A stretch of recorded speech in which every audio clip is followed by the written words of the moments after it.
ই-থান্ডার and Sparky.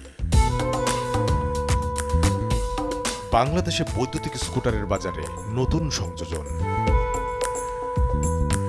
উচ্চ প্রযুক্তির lithium ion ও graphene ব্যাটারির স্কুটার দুটি একবার ফুল চার্জ হতে সময় লাগে 4 থেকে 5 ঘন্টা।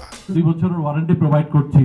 বাংলাদেশে স্কুটার দুটির পথ চলা উপলক্ষে সোমবার রাজধানীর উত্তরায় আয়োজিত অনুষ্ঠানে এর প্রস্তুতকারক প্রতিষ্ঠান চীনের হুয়াইহে গ্লোবাল হোল্ডিং গ্রুপ দাবি করে, বাংলাদেশের সড়ক বিবেচনা করেই ডিজাইন করা হয়েছে পরিবেশ বান্ধব বাহন দুটির।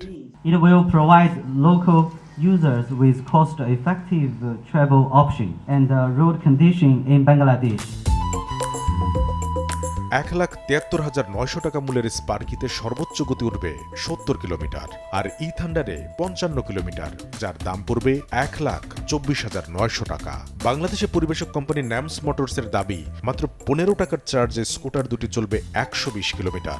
চার্জ দিতে লাগবে না বিশেষ কোনো চার্জিং পয়েন্ট। এটা আপনি রাতের বেলা বাসায় চার্জ করবেন, 4-5 ঘন্টা চার্জ দিবেন, আপনি 120 কিলোমিটার মাইলেজ পাবেন। আপনাকে আলাদা করে পাম্পে যেতে হচ্ছে না তেল নেওয়ার জন্য।